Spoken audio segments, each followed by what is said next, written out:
Up next is Dr. Tony Bates. Tony was the head of psychology for 30 years in St. James's Hospital in Dublin. He's the man who founded Jigsaw, which is the National Centre for Youth Mental Health, in 2006. He worked there until his retirement in 2018. He is an Honorary Professor of Psychology in University College Dublin. He is a trained mindfulness teacher. No better man to talk us through what we've all been going through over the last while and the importance of looking after our mental health, because he has played an active role in shaping and writing government policy. Tony, it's over to you. Thank you, Colleen. Thank you, Justina, for inviting me here to join you today. I'd like to start, if you permit me, by taking you to church, as the song says, specifically to St. Patricks Cathedral, famous for its one-time dean, Jonathan Swift. In 2016, the board of the Church of Ireland secondary schools decided to make mental health the theme of the coming academic year. To bless this endeavour, they had their secondary school students bussed in from all over the country for a high mass. I was invited to deliver the sermon, a first for this Christian brother's boy. When it came to the appropriate moment in the mass, the verger guided me to the pulpit. I climbed the ornate marble steps to the speaking area, richly lined with red velvet and surprisingly cozy. I looked out on 1,200 fresh-faced teenagers in school uniforms, squeezed into the pews, the aisles, and the open area at the back. In case they weren't intimidating enough, I noted that our Taoiseach Leo and our President Michael D were also gazing up at me expectantly. I looked at them and said, "You are facing a new year. As a psychologist, I can tell you with certainty that two things are going to happen to each of you in the year ahead. You will have good times and you will have bad times." Now, I'm assuming you can all probably handle the good times. I'm here to help you deal with the bad times. Clinical psychology has always been interested in helping people navigate hard times in their lives. It has tried to understand how and why we lose our way, why some of us bounce back from painful experiences, and some of us seem to become prisoners of our past. It has explored lots of ways to help people untie the knots that keep us stuck so that we can be free to make the most of our lives. Recently, psychology has also become interested in what makes people happy, how we can water the seeds of our well-being. The 5 a day that Nick has so elegantly illustrated is a wonderful example of this approach, which we call positive psychology. But here's the thing. I feel my role is to help people deal with the bad times. Perhaps because I've spent most of my career on the dark side of the moon. For 30 years, I worked in the Department of Psychiatry, St. James's Hospital, with people whose hearts had been broken many times over by fear, despair, helplessness, and mental turmoil. And that was just the staff. The so-called patients I worked with struggled with all kinds of mental health difficulties. At some point for each of them, life had become too much, unable to handle whatever was happening or unable to access the support they needed to help them. They had withdrawn into themselves and slipped down a dark hole into fear, confusion, and despair. When things got really bad, they were admitted to hospital. As we worked together, these same people would tell me the story of what had happened in their lives. They were remarkably open. They were honest. As a clinical psychologist, I was paid to have honest conversations. What we discovered was there was always a reason why they felt the way they did and why they behaved the way they did. Weird is a word we put on things we don't understand. And what we don't understand, we fear. And it is this fear that creates stigma. What I learned was that we are, all of us, not so different. We are all vulnerable. We are all a work in progress.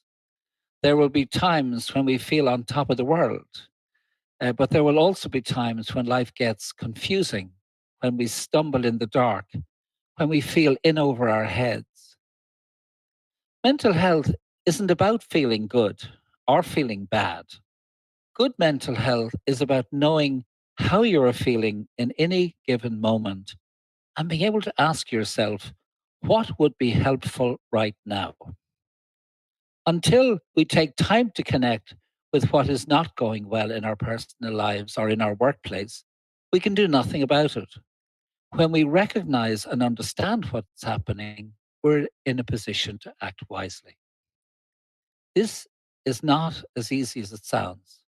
It takes courage, to be honest, and face what is difficult in our lives, particularly when we're feeling very vulnerable. At first, when you pause and check in with yourself, you may find your mind is spinning. Your feelings are all churned up. There will be too many open files in your brain. Give yourself time. Breathe deeply and slowly, and allow yourself to close down open files and let what's important come into focus. An attitude of friendliness towards yourself is your best bet at times like this. When you relax a little and accept what is happening, you stop fighting with yourself. Your mind is free to make choices. You can continue to do just what you're doing, or maybe you can try something different, something new. Resilience is another word we often hear used alongside mental health and well being. So, what is resilience? Resilience is what we call on when our lives take a turn for the worse. Resilience begins with trusting ourselves to face some difficult reality and achieve a better than expected outcome. Maybe we need to ask for support. That's fine. We all have limits. Knowing them and being humble enough to ask for help isn't weak, it's smart. Resilience is using every resource at our disposal to turn problems that seem unworkable into problems that are workable. Those of you managing departments or responsible for project teams know just what I'm talking about. When a company is in trouble, when office morale is low, when people are snapping at each other for no obvious reason, you take a moment to step back and become curious about what's happening. You tune in to whatever dynamics are at play and you listen. Instead of making rash judgments, you ask questions. And you only act when you have some understanding of what's gone wrong and what might help turn things around. Minding our mental health is like that. We're open to our experience, we're curious about it, we don't judge ourselves, we're friendly towards ourselves. We trust our bodies because they don't lie. We listen to what our feelings are trying to say to us. Our distress is always trying to tell us something, to highlight some way that we're out of sync with ourselves or with each other so that we can give that our attention. I'd like to tell you a story about, I think that captures what I've been saying. But first, let me summarize what I've said so far. We all have good times and we all have bad times. Never underestimate the bad times. They're the times when we grow. Mental health, mental health is about knowing what you're feeling at any moment in time and asking yourself what might help. Resilience is what we call on when life takes a turn for the worse. We trust ourselves to face what is difficult and work towards a better than expected outcome. We ask for support if we need it. So, my story. This is about a man called Frank. Frank was a very familiar face in the Department of Psychiatry. He'd had many admissions over a period of 20 years, almost annually. He accumulated quite a few labels over that time, each one sounding more ominous than the one before: paranoid schizophrenia, hallucinogenic psychosis, schizoaffective, which meant that he was a person with some unusual ideas who was easily overwhelmed by emotional distress. During one of his admissions, he approached me in the corridor and asked if he could join my mindfulness class. I knew a little of his history and didn't feel very optimistic that mindfulness could help him much, but he seemed very keen, and I felt I couldn't say no. I ran 8-week courses, about 90 minutes a class. It took Frank a while to settle in. When the course was over, he asked if he could repeat the course, and I said, sure. Maybe it wasn't making a big difference in his life, but it didn't appear to be doing him any harm. Midway through the second course, I took him aside and I asked him how things were going generally and whether he was getting anything from mindfulness. Um, he looked at me with a strange look. He said, Tony, I can't believe you're asking me this. He then detailed a number of changes that had happened since joining the course. His medications had been halved. He'd moved into independent but supported accommodation. He was volunteering in a local community centre and had started an open university course. As if I needed more convincing, he told me the following story. He'd recently taken the Dart from city centre to visit a friend in Bray. Sitting in one of the carriages as the train moved from one station to the next, he started worrying about all he had to do in the day ahead. He became absorbed in his thoughts and less aware of people around him. He described a moment where some sound, perhaps the screech of wheels on tracks, startled him. He looked up, and what he saw terrified him.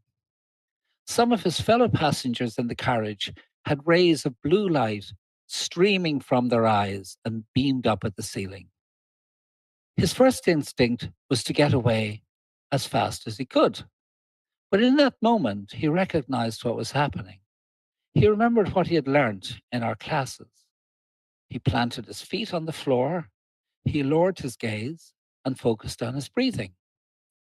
He allowed the simple rhythm of his breathing to gradually steady him. After a few moments, he spoke to himself in a very kindly and soothing way. You're doing too much. You're overstressed. You keep pushing yourself to do more. Your life has changed so much and so fast. You need to slow down and give your body a chance to catch up. He sat there quietly until he felt calmer, enjoying the steady rhythm of his breathing. In his own time, he opened his eyes and looked up. The carriage was still full of people, but there were no blue lights. As we spoke about this experience, Frank emphasized that this was a small miracle. He said, before I learned to recognize and take care of my stress, that story would have had a very different ending, he said.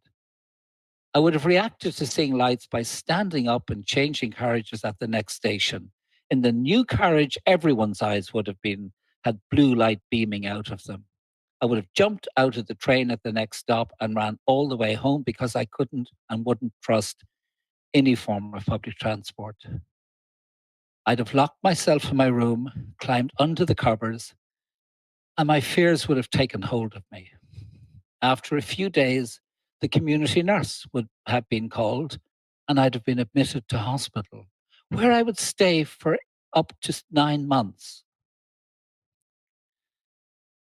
Good mental health means believing in ourselves. Some of you may be in a good place in your life at the moment, so believing in yourself is not a big ask. Some of you may be low on self-confidence and feeling vulnerable. But I'm saying that whatever you're feeling is okay. What's important is that you accept what's happening just now and speak to yourself in a kind way. That you listen to what you need and you do something that helps, no matter how small a step that might be. These same skills being noticing what's happening in your life at any given moment, being curious about it, being kind, asking for what might help, have relevance for the well-being of your organization. It's wise to create an ethos in your organization where there is space to pause and reflect on what's happening. Recognizing the early signs of something wrong allows you to deal with it before it grows legs. Creating a culture that isn't blaming of people enables people to feel they can make mistakes and still be open and tell you what's happening or what's not happening. As a manager or project leader, being willing to hear where staff morale is at with your team, listening to unspoken conflicts, asking colleagues what would help, acting on what you learn, investing in making people feel they belong, builds good mental health and the resilience of your team. To close, mental health at a personal or organizational level means being in touch, being awake, and being kind. Knowing what is happening and asking what might be a helpful next step. Thank you.